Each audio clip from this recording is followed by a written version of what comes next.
Welcome to the Turn One Studio podcast. I'm Eliud Custodio with Turn One Studio, and here we sit with local business professionals. Today's guest, Jennifer Hernandez from ECLI Vibes. Jen, welcome. Thank you for having me. I'm so excited to be here today. It's a pleasure to have you here. So first things first, what is ECLI Vibes?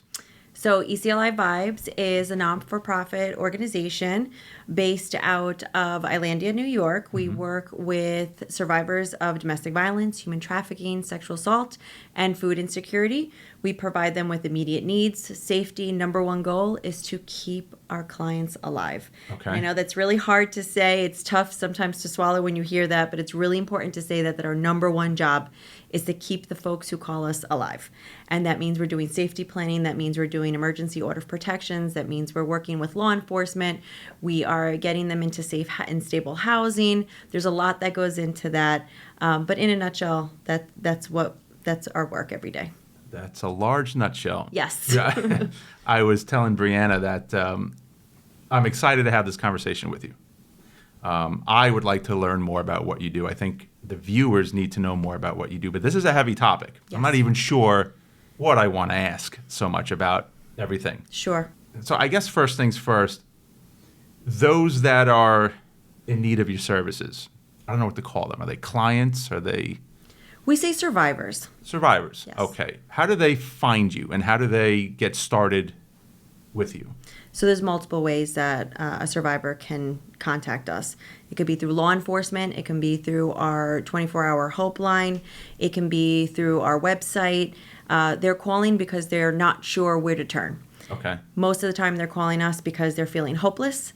They are afraid. They're not sure what the next step is.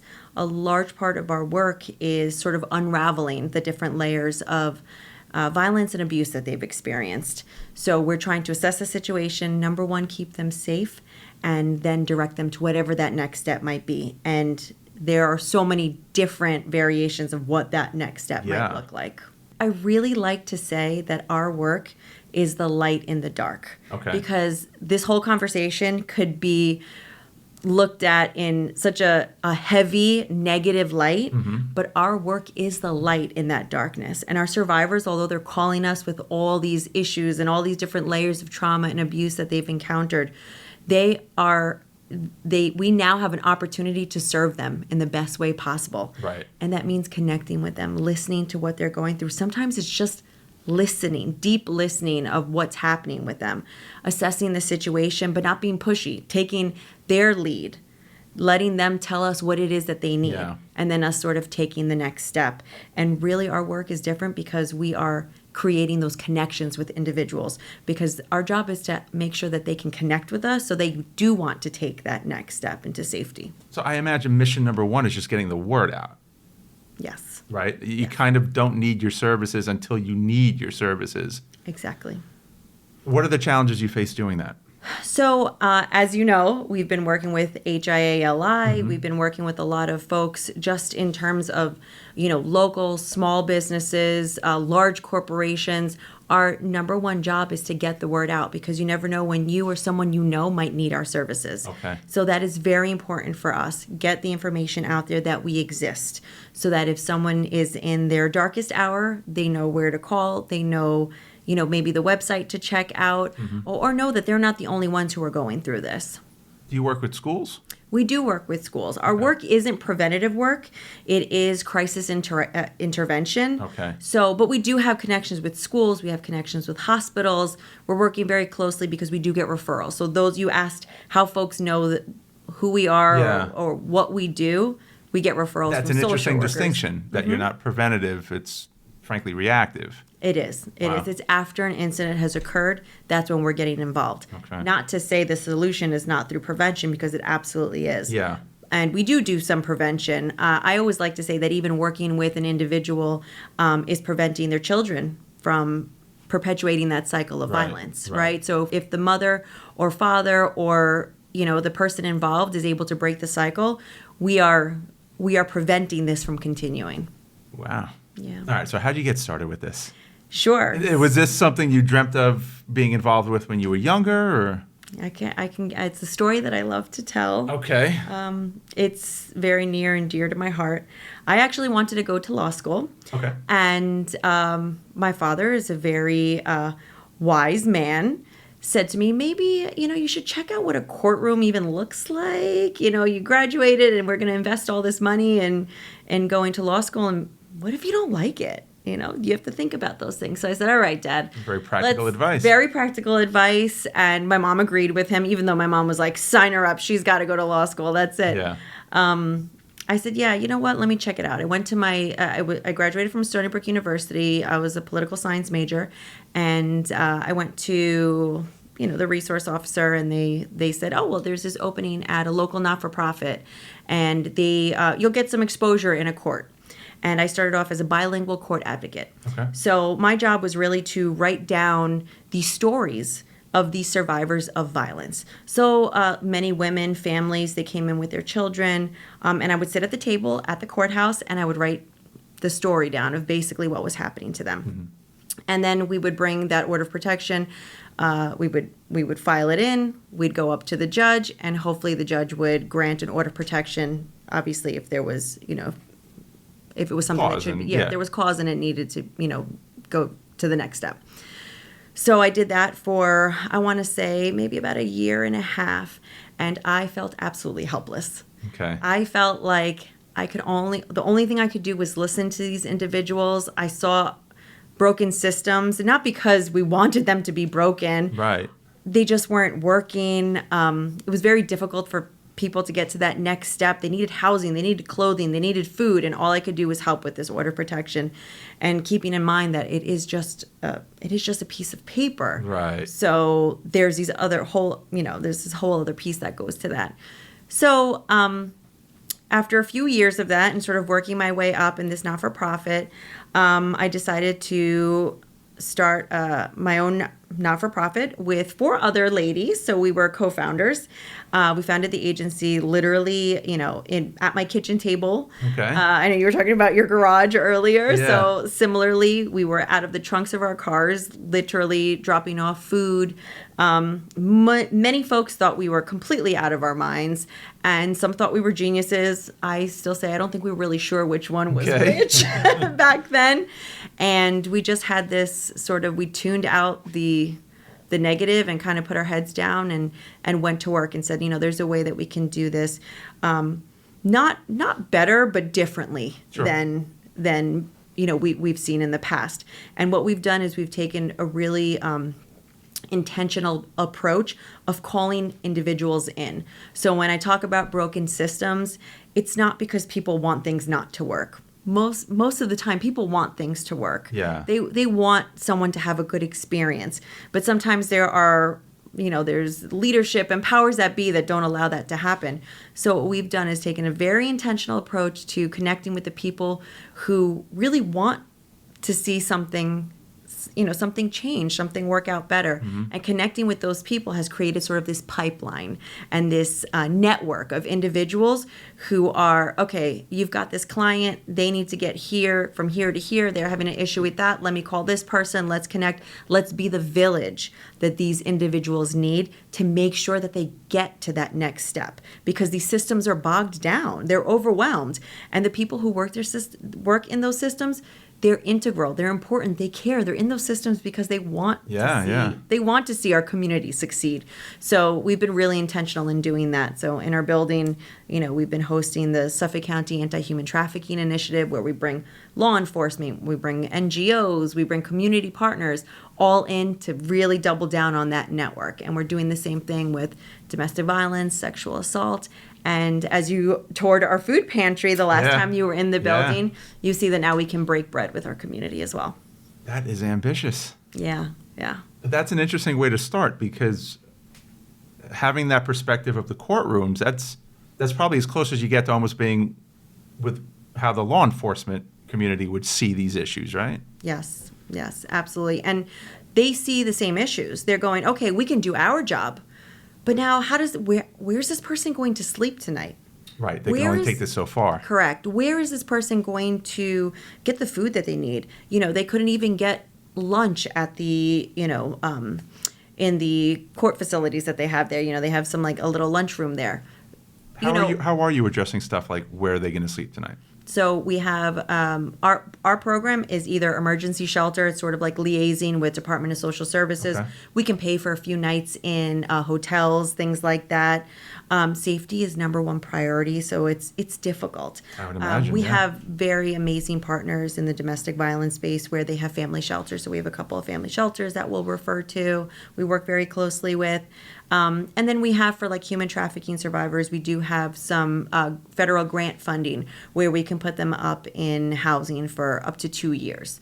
So that's a little longer. But again, there's so many different things that there's a lot of paperwork and things that we have to go through. So we try to mitigate that for our clients and make sure that they're getting the best that they can get.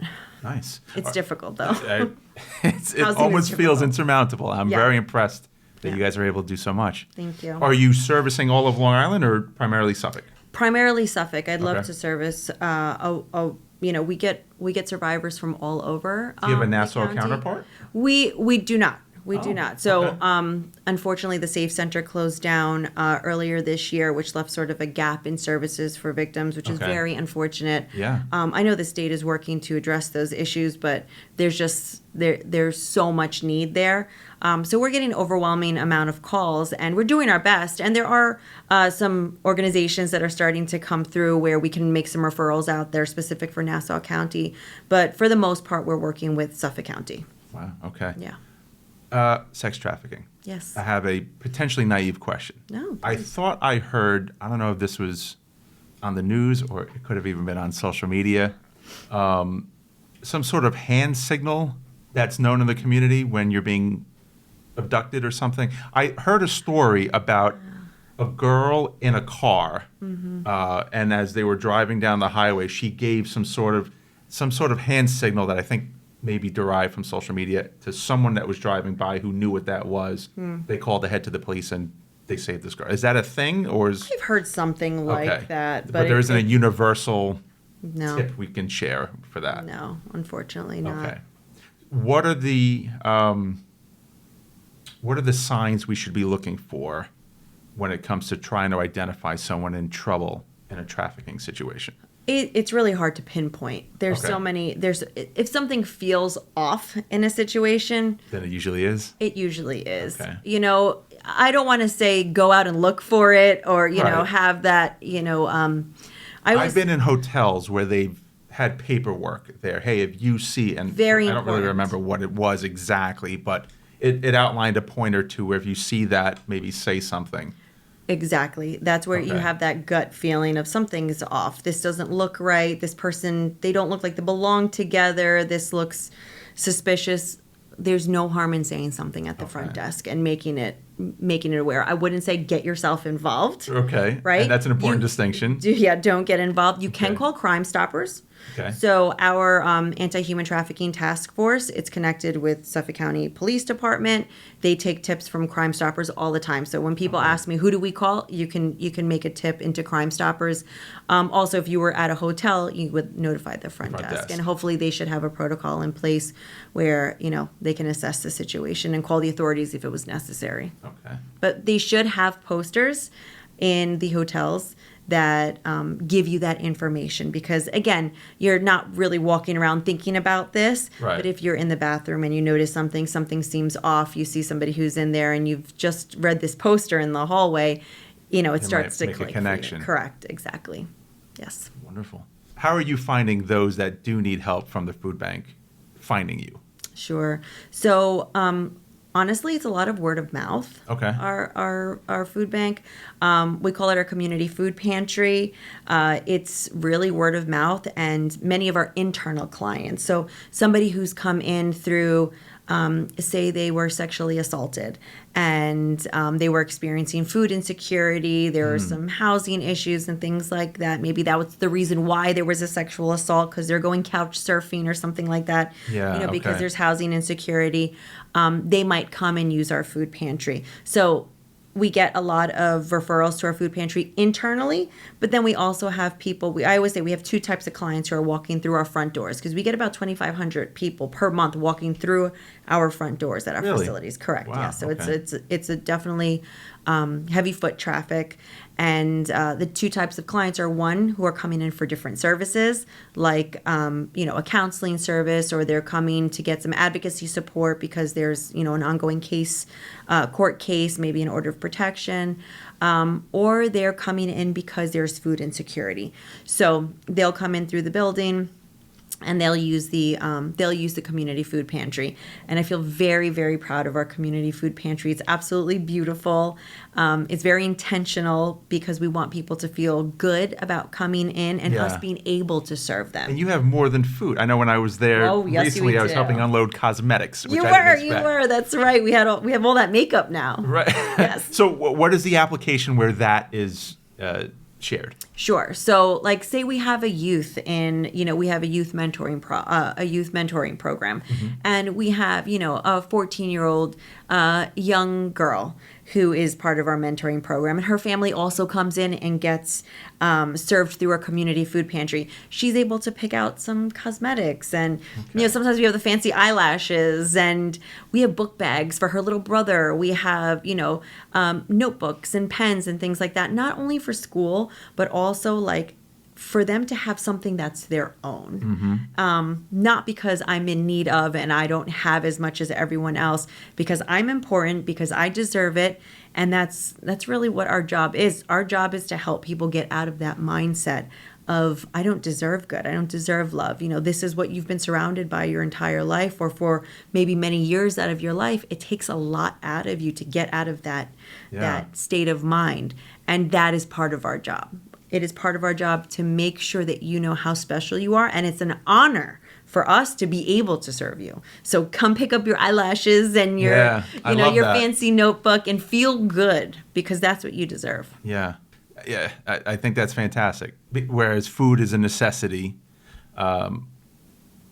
eyelashes is more of a necessity for the soul, right? So you're helping them feel better and building their confidence at the same time. Exactly. My beautiful, amazing fellow co-founder, she talks about experiencing food insecurity when she was young, and waiting on a line, with your family, with the box.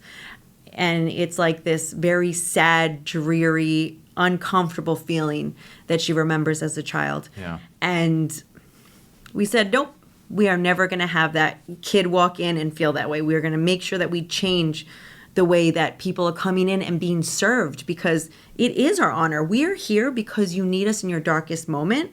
So you're not coming here to get the scraps or get the leftovers we want you to have the very best, because that's what you deserve.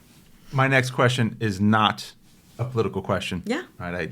I'm not a political guy, but we are in the midst of a government shutdown. Have you seen an uptick in activity for certain products and, say, the food bank stuff that's less available because of the shutdown? I would say over the last 6 months, actually. Oh. Yeah. So it's more than just that. It's longer. I think folks are starting to get concerned, are the food banks still going to be around and things like that. We definitely haven't had as much food on our shelves as we usually do, that's for sure. We actually have I could send you the information actually after this. We have a food sort of like at King Cullen, we are kind of collecting as much food as possible. We have a bunch of volunteers who are going out and trying to help, beef up what we have on the shelves, especially for the upcoming holidays, Thanksgiving and Christmas. Every year we do a huge sort of extravaganza for our clients to not only come in and get, Thanksgiving fixings and things like that, and for Christmas the same thing, but come in and we have a petting zoo, and we have, face painting, and it feels very fun. It's like a community event. I was going to say, you're building community. Exactly. And it's for our clients, so it's not open to everybody. Yeah. It's internal clients. It's, for safety reasons we do that, but we have over 200 participants almost every single year. So we're going to get I have a lot of faith in our community and pulling together when there's need. they've never fallen short yet. I'm Yeah. pretty sure we'll have everything that we need, not only for Thanksgiving and Christmas, but even if we do go into, a place where it's tough, the community will come together. I'm sure of it. I agree. So obviously this organization's grown quite a bit from where it started. What are you seeing on the horizon as far as goals, where you want to take this? Sure. I think we're in a moment right now where we are really sort of doubling down on structure and order so that all of our systems don't break as we expand. Okay. Because we found that, going from literally a volunteer organization, right? So in 2015, I didn't have a paycheck. None of my co-founders were, getting a paycheck. We were all volunteers. We had all interns. That's how we built capacity, was through our internship programs. So we were able to kind of bring in volunteers, bring in interns, and grow capacity that way. So when you go from zero to, I want to say in 2018, our budget was maybe a little bit under $200,000, which is still good from 2015 to 2018, right? Yeah. And then it went, every system that we had broke when we took over Vibes, which is the Victims Information Bureau. So we went from ECLI to taking over Vibes. Everything broke, but we've fixed it. And in terms of there's different systems and things like that. And now we're doubling down because we're ready for that next scaling. Very cool. Did you find that a lot of the ECLI systems worked for Vibes? Obviously, you'd have to make some adjustments, but was it completely different, or did you have some overlap and less headache? It was beautifully aligned. I want to say that it was written in the stars. Okay. I have to tell you that. That's awesome. Because I think it was around 2016, we actually rented out an office space in Vibes, the old Vibes building. Okay. Because we just needed to sort of have an office space. Yeah. We were working out of our cars. And the work was very, very much aligned. And then we said, you never know how you can collaborate with partners, and that was our thing, was aligning with different partners and working with them.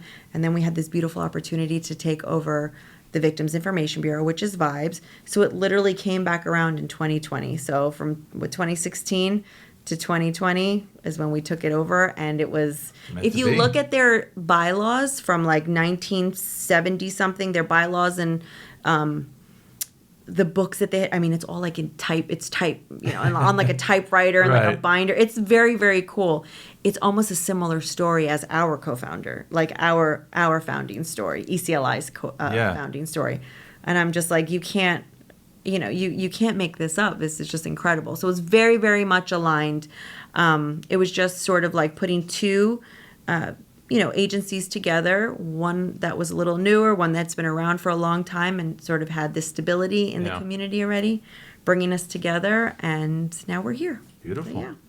All right. What do you like to do for fun? What do I like to do for fun? I like to be anywhere near the water. Water. So my birthday's on Monday. I am a Scorpio, which is Happy birthday. Thank you very much. I'll be 42. I am a water sign, and I've now realized that maybe that's why I've liked the water so much my entire life. So anywhere near the water, if I can be by it, if I could be listening to it, if I could be swimming in it or floating on it. Okay. Where's your favorite place to be? My favorite place is Cedar Beach. So Cedar Beach, yeah. So it's in Mount Sinai area. Okay, so I was going to say something you know what? Don't say something. So I grew up mostly in Stony Brook. Before Stony Brook, when my parents moved from the Bronx to the island, we were in Mount Sinai. Yeah. So to me, that's Cedar Beach. Everybody else I've met, when I say Cedar Beach, or when they say Cedar Beach, they're referring to the South Shore. Nope. Cedar Beach, So Mount Sinai. you meant Mount Sinai. That is an awesome beach. Yes. I learned how to fish there with my grandfather. Yes, the best fishing right on the pier over there with it. I have two beautiful boys, and we love to just hang out there. We'll just go at 7, 8 o'clock at night, be at the park, and that's a great area. Read a book, watch the sunset, 4th of July to go. Oh, it's my favorite place to be. Love it. Yeah. Love it. All right. So before we wrap up, how can people get in touch? How can they help? what should they know? Sure. So folks can get in touch with us via our website. So it's www.eclivibes.org. Okay. Right now we're doing our end of year campaign. So it's a huge push to really get those the end of year giving. So folks who really are in need, we're pushing right now to try to get that going. So check out our website and get involved in. If you want to donate or you want to start sort of a fundraising team, which is part of What do you need the most of right now? I would say we need food and cash donations. Food and cash. Okay. Yeah, I would say food and cash donations. That's the biggest need right now. Yeah. Very cool. Yes. All right. Jennifer, thank you. This was awesome. Thank you Thanks so for much for coming having by. me. Thank you. I appreciate it.